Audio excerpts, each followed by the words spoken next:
E aí entra, acho que o Noriega tocou num ponto que serve de reflexão para todos os jogadores de futebol, especificamente para o Palmeiras pelo momento que se encontra. Nada justifica a violência, mas o que irrita o torcedor? O cara de arquibancada, o cara que sofre pelo time. É você não ver comprometimento dos jogadores em campo. É você olhar para os seus jogadores e achar que eles estão de corpo mole, que eles não estão fazendo os sacrifícios que a carreira exige. Você questiona que o Valdívia é um bom jogador? Claro que não. Você questiona que o Valdívia, numa primeira passagem pelo Palmeiras, deu muito resultado e agora não repete com a mesma qualidade? Lógico que não. Você questiona o quê? Que ele está sempre no departamento médico, você questiona o descompromisso, a falta de comprometimento dele em alguns jogos. Sabe o que eu questiono ontem, que para mim é gravíssimo? O Valdívia jogou bem. O Valdívia fez uma boa partida ontem. O time com o Valdívia em campo é um time muito mais criativo do que sem ele. Agora, ele não pode pegar a bola no meio de campo, olhar para um lado e dar para o outro no pé do jogador adversário e originar um contra-ataque. É esse tipo de atitude que o torcedor não aceita. É isso que faz com que o torcedor perca a cabeça. Você não pode admitir do Kleber uma displicência quando você está jogando a sua sobrevivência na competição. Você pode errar. Se ele dá uma varada ali de pé esquerdo e erra, a gente ia falar, puxa, fez o certo, mas errou na execução. Fez a leitura correta da jogada, mas deu azar, o goleiro fez um milagre, a bola bateu na trave. O que não pode é você querer dar um drible a mais, você querer olhar para um lado e jogar a bola para o outro, você dar sorrisinho, você querer dar uma caneta. O momento do Palmeiras não é para isso. O Palmeiras está bem colocado no Campeonato Paulista por causa do comprometimento de um time que tem as suas deficiências, mas que estava jogando a vida. O torcedor começou a voltar ao estádio, o torcedor começou a apoiar o time, porque sentiu uma entrega absoluta de cada um dos jogadores. E é assim que se reconstrói uma equipe. Depois que você coloca alma num time, você busca a qualidade. Aí você vai contratar, aí você vai cobrar um pouco mais de um gesto técnico de um ou outro jogador. Não pode cometer os erros que o Palmeiras tem cometido. É isso que faz com que o torcedor se irrite. O que não justifica, pelo amor de Deus, a violência. Tem que prender.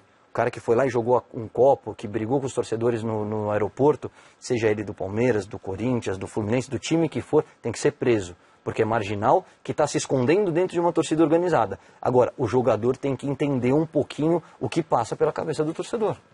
Só para ilustrar, né, o torcedor do Palmeiras que estava lá na Argentina, no embarque do Palmeiras de volta ao Brasil, entraram em conflito com alguns jogadores do Palmeiras, né, foram cobrar o Valdívia, o Wesley, o Fernando Praz acabou machucando a orelha. A delegação do Palmeiras está chegando daqui a pouquinho, por volta das 4 horas da tarde, em São Paulo. O Sport TV está acompanhando essa chegada do Palmeiras. Vamos ver o grupo do Palmeiras, como é que ficou depois da rodada de ontem.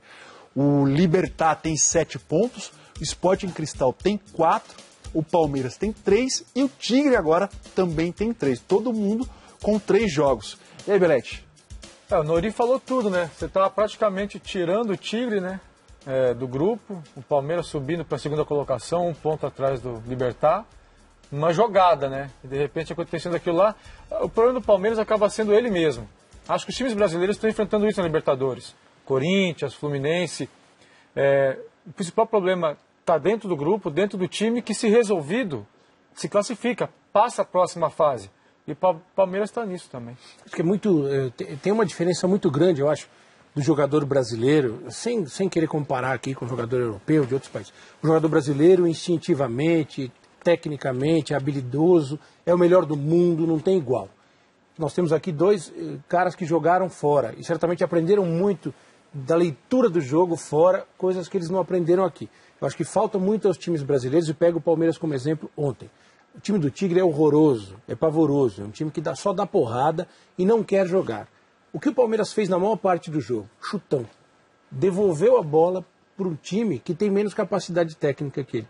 Taticamente, qual seria a estratégia de jogo boa para o Palmeiras? Ficar com a bola. Porque o outro time vai correr atrás. E o Palmeiras não. A saída de bola do Palmeiras era um chutão do Fernando Praz para frente. Aí você vai alimentando o adversário, né? Porque a bola fica com o adversário, a bola está comigo, vou tentar fazer alguma coisa. Então acho que falta muito isso nos times brasileiros. Acho que nesse momento, exceto o Atlético Mineiro, que é o time que está mais pronto de todos que estão na Libertadores, muito bem armado pelo Cuca, é um time que todo mundo sabe o que tem que fazer, joga bem, joga mal, na maior parte das vezes joga bem. Mas é uma equipe que tem uma leitura de jogo muito boa em relação ao adversário. Sabe como o adversário joga, as suas armas, e sabe como ele, Atlético, tem que jogar. O time do Palmeiras não. O Palmeiras ontem era um jogo fundamental para ter um pouco de paz, ter um pouco de esperança para o seu torcedor, e o Palmeiras, ele mesmo, se meteu nessa arapuca aí. Caio. Acho que o Palmeiras é o que corre mais risco dos brasileiros. Acho que todos passam com relativa facilidade e o Palmeiras vai só até o último jogo.